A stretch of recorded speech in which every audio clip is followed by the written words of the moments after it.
നമസ്കാരം. കൃഷ്ണ കൃഷ്ണ മുകുന്ദ ജനാർദ്ദന, കൃഷ്ണ ഗോവിന്ദ നാരായണ ഹരേ, അച്യുതാനന്ദ ഗോവിന്ദ മാധവ, സച്ചിദാനന്ദ നാരായണ ഹരേ.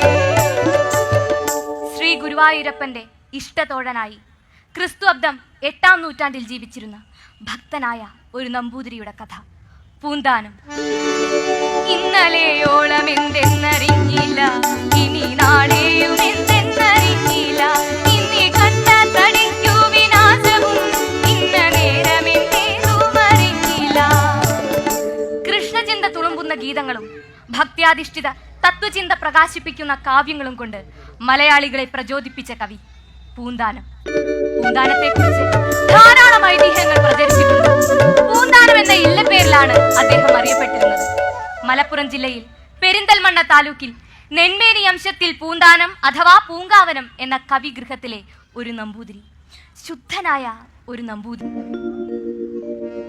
പൂന്തേനാം വലകാവ്യം കണ്ണനു നിവേദിച്ച പൂന്താനം, ജ്ഞാനപ്പാന പാടിയ പുംസ്കോകിലം.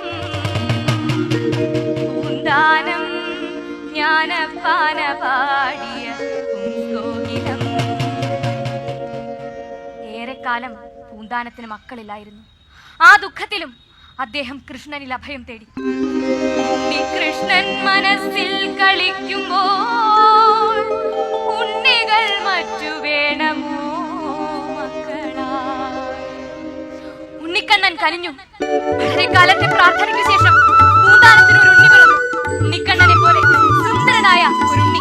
പൂന്താനത്തിനും അദ്ദേഹത്തിന്റെ വേളിക്കുമുണ്ടായ സന്തോഷത്തിന് അതിരില്ലായിരുന്നു.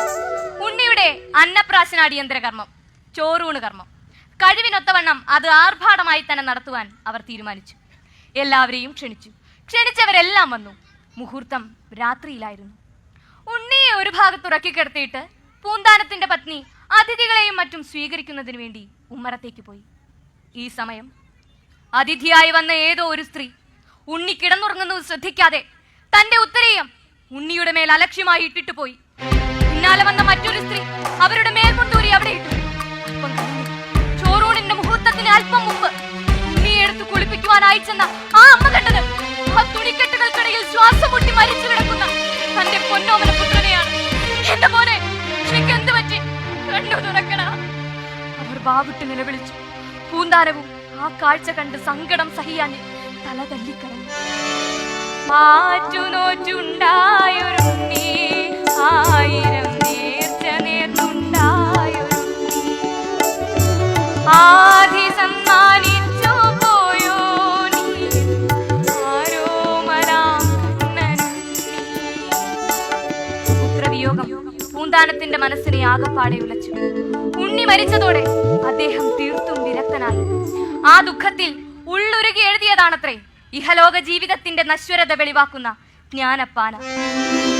കണ്ടു കണ്ടങ്ങിരിക്കും ജനങ്ങളെ കണ്ടില്ലെന്നു വരുത്തുന്നതും ഭവാൻ, 2-4 ദിനം കൊണ്ടൊരുത്തനെ കണ്ടിലേറ്റി നടത്തുന്നതും ഭവാൻ.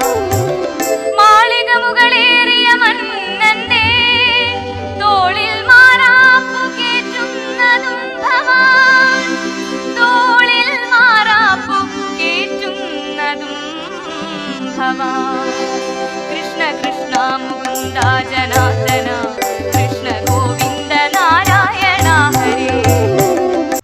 പുത്രവിയോഗത്തെ തുടർന്ന് പൂന്താനം ഗുരുവായൂരപ്പനിൽ അഭയം തേടി.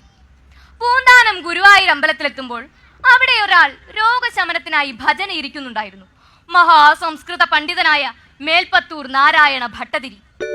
വിദ്വാനായ ഭട്ടതിരിക്ക് പൂന്താനത്തോട് അകമേ പുച്ഛമായിരുന്നു. പൂന്താനം ഒരു ദിവസം ഭട്ടതിരിയെ കാണാനെത്തി. ഒപ്പം താൻ രചിച്ച കാവ്യവും കയ്യിൽ കരുതി.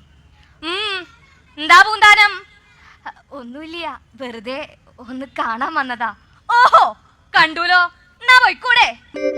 അല്ല, ഒരു കാര്യം ഉണ്ടായിരുന്നു. എന്താര്? ഉണ്ടൊരു കൃതി, അല്ല വികൃതി, എന്റേതായി ചൊൽക്കൊണ്ടെഴുമങ്ങുന്നതിൻ പിഴകൾ ഭട്ടതിരി പുച്ഛത്തോടെ പൂന്താനത്ത് നോക്കി. ഇത് സംസ്കൃത കാവ്യാണോ? അല്ലല്ലോ. വിദ്വാനായ എന്നെ ഈ ഭാഷാകാവ്യം കാണിക്കാൻ താങ്കൾക്ക് എങ്ങനെ ധൈര്യം വന്നു? അതുമല്ല, വിഭക്തി അറിയാത്ത നിങ്ങൾ എഴുതിയതൊക്കെ അബദ്ധവുമായിരിക്കും. കൊണ്ടുപോയി വല്ല ഭാഷാകവികളെയും കാണിക്കേ. ക്രൂരമായ പരിഹാസവാക്കുകൾ കേട്ട് ഹൃദയം തകർന്നു പോയ പൂന്താനം ആ കൃഷ്ണ സന്നിധിയിൽ നിന്ന് പൊട്ടിക്കരഞ്ഞു പോയി. പെട്ടെന്ന് ഒരു പൊട്ടിക്കരച്ചിൽ. പൂന്താനം തിരിഞ്ഞു നോക്കുമ്പോൾ കൃഷ്ണ, ഹരേ കൃഷ്ണ! ഇരു കാലുകളിൽ പിടിച്ച് വേദന സഹിക്കാതെ ഭട്ടതിരി പൊട്ടിക്കരയുന്നു.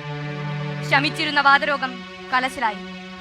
അപ്പോൾ അവിടെ അതാ ഒരു ദിവ്യപ്രകാശം, ഒരശരീരി. കേളിയേറിന മേൽപ്പത്തൂരിന്റെ വിഭക്തി കാളിക, പൂന്താനത്തിൻ ഭക്തിയാണെനിക്കിഷ്ടം. കൃഷ്ണന്റെ സ്വരം. പാണ്ഡിത്യ ഗർവ് പൂണ്ട ഭട്ടതിരി, എത്രയും പെട്ടെന്ന് ഈ ഭാഷാ കവിയുടെ സങ്കടം തീർക്കാം, എന്നാലേ ഈ വാതരോഗം ശമിക്കൂ. പൂന്താനത്തോടുള്ള ദൈവപ്രീതി കേട്ട് ഭട്ടതിരി അന്തം പെട്ടു. പൂന്താനത്തിന്റെ കാലു പിടിച്ച് മാപ്പ് അപേക്ഷിച്ചു. ആ ഭാഷാകാവ്യം വായിച്ച് ഭട്ടതിരി പ്രശംസിച്ചു. പൂന്താനത്തെ അപമാനിക്കുന്നത് ഗുരുവായൂരപ്പൻ സഹിക്കില്ല. അത്രയ്ക്കാണ് ആ ഭക്തനോടുള്ള പ്രേമം.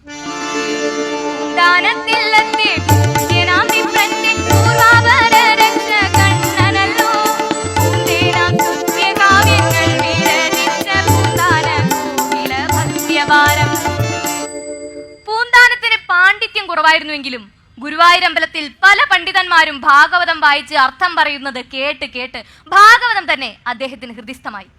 ആര് ഭാഗവതം വായിച്ചാലും അർത്ഥം പറയാൻ പൂന്താനം വേണമെന്നായി ആളുകൾക്ക്. അതോടെ പണ്ഡിതന്മാർക്ക് പൂന്താനത്തോട് അസൂയയുമായി.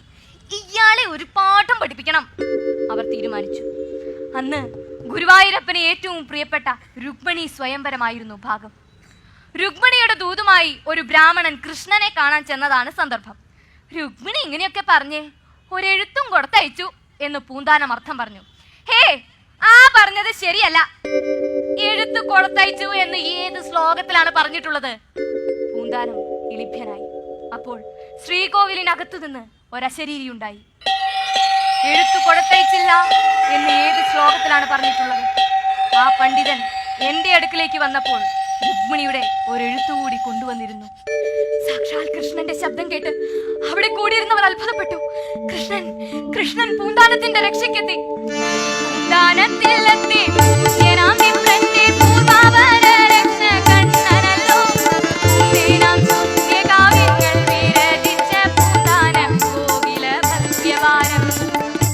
പൂന്താനത്തിന്റെ ഖ്യാതി നാടെങ്ങും പരന്നു. ക്ഷേത്രത്തിലെ നമസ്കാര ഭക്ഷണത്തിന്റെ സമയത്ത് പൂന്താനത്തിന് സ്ഥിരമായി മാന്യസ്ഥാനം നൽകി ആദരിച്ചു. പക്ഷേ അന്നൊരു ദിവസം, പൂന്താനം, നമസ്കാര സദ്യക്ക് മാന്യസ്ഥാനത്ത് ഇരിക്കണ്ട. ക്ഷേത്രത്തിൽ മഹാപണ്ഡിതൻ വന്നിരിക്കുന്നു. വിദ്വാനും വേദാർഹനുമായ ഇദ്ദേഹത്തിനു വേണ്ടി പൂന്താനം സ്ഥാനം ഒഴിഞ്ഞു കൊടുക്കുക. ക്ഷേത്രാധികാരികളുടെ തീരുമാനം പൂന്താനത്തെ ദുഃഖിതനാക്കി. ആ സ്ഥാനം ഒഴിഞ്ഞു കൊടുക്കാൻ പൂന്താനം വിഷമിച്ചു. ഒഴിഞ്ഞു കൊടുക്കില്ലെന്നോ? ഇത്രയ്ക്ക് അഹങ്കാരായോ? എഴുന്നേറ്റ് പോണം. ഞാൻ പോവില്ല. എന്ത്? ആരുമില്ല ഇയാളെ പിടിച്ച് പുറത്താക്കാൻ?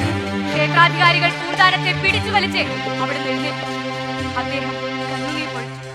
വേണ്ട, എനിക്കൊരു സ്ഥാനവും വേണ്ട. കൂടിയല്ല പിറക്കുന്ന നേരത്തും കൂടിയല്ല മരിക്കുന്ന നേരത്തും മധ്യ ഇങ്ങനെ കാണുന്ന നേരത്ത് മത്സരിക്കുന്നതെന്തിന്നു നാം വൃഥാ. ഭഗവാനെ, കൃഷ്ണ, ഗുരുവായൂരപ്പ, ഞാൻ ഇവിടെ ഇരിക്കാൻ അർഹനല്ലെന്ന് ഞാൻ പോണു. അപ്പോൾ ശ്രീകോവിലിനകത്തു നിന്ന് ഒരശരീരിയുണ്ടായി. ഈ ദുഷ്ട സംസർഗം വേണ്ടൊഴിച്ചിടുക, ഈ സഹവാസം ത്യജിക്കാനൊരുങ്ങുക. പൂന്താനം, ഇനി ഇവിടെ വരികയും ഈ ദുഷ്ടന്മാരുടെ അടുക്കൽ താമസിക്കുകയും വേണ്ട. എന്നെ കാണണമെന്ന് തോന്നുമ്പോൾ ഞാൻ പൂന്താനത്തിന്റെ ഇല്ലത്ത് വന്ന് കണ്ടുകൊള്ളാം. പൂന്താനം ഇത് കേട്ട് സന്തോഷിച്ച് ഭഗവാനെ താണു വണങ്ങി തന്റെ ഇല്ലത്തേക്ക് പോയി. ഇല്ലത്തെത്തി അല്പനേരം കഴിഞ്ഞപ്പോൾ തന്നെ ഭഗവാൻ കൃഷ്ണൻ അവിടേക്ക് എഴുന്നള്ളി. പൂന്താനം, ഇവിടെ ഇരുന്ന് എന്റെ സാന്നിധ്യം എപ്പോഴും ഇവിടെ ഉണ്ടായിരിക്കും. ഭഗവാനെ, കൃഷ്ണ, ഗുരുവായൂരപ്പ, ഭക്തവത്സല, ഈ കാരുണ്യത്തിന് ഞാൻ എന്തു സുകൃതമാണ് ചെയ്തത്? പൂന്താനം പൂന്താനം സാഷ്ടാംഗം പ്രണാമം ചെയ്തു. കണ്ണു തുറന്നു നോക്കുമ്പോൾ ഭഗവാൻ അപ്രത്യക്ഷനായി. കൃഷ്ണ കൃഷ്ണ മുകുന്ദ ജനാർദ്ദന, കൃഷ്ണ ഗോവിന്ദ നാരായണ ഹരേ, അച്യുതാനന്ദ ഗോവിന്ദ മാധവ, സച്ചിദാനന്ദ നാരായണ ഹരേ. ഭഗവാനെ കണ്ട സ്ഥലത്ത് പൂന്താനം ഒരു കൃഷ്ണ വിഗ്രഹം പ്രതിഷ്ഠിച്ച് ശ്രീകോവിൽ പണിതു. അവിടെ നിത്യവും പൂജയും നിവേദ്യവും അർപ്പിച്ചു. ആ സ്ഥലം പൂന്താനം ഇരുന്നതിന്റെ ഇടതുവശത്തായതിനാൽ അതിന് ഇടതുപുറത്തമ്പലം എന്ന് പേരിട്ടു. ആ അമ്പലവും പൂന്താനം പൂജിച്ച വിഗ്രഹവും ഇന്നും അവിടെയുണ്ട്. പിന്നീട് ഭഗവത് കാരുണ്യത്താൽ പൂന്താനത്തിന് ദീർഘായുസോടു കൂടിയ സന്താനങ്ങൾ ഉണ്ടാവുകയും വളരെ കാലം അർദ്ധപുത്രമിത്രാദികളോടൊത്ത് സുഖ സമൃദ്ധിയോടെ ജീവിക്കുകയും ചെയ്യും. ഒടുവിൽ പൂന്തേനാകുന്ന കാവ്യങ്ങൾ ഗുരുവായൂരപ്പന്റെ തൃച്ചേവടയിൽ അർപ്പിച്ച ആ പുംസ്കോകിലത്തെ ഭഗവാൻ ഉടലോടെ സ്വർഗത്തിലേക്ക് കൊണ്ടുപോയി. ഇന്നലെയോളമെന്തെന്നറിഞ്ഞ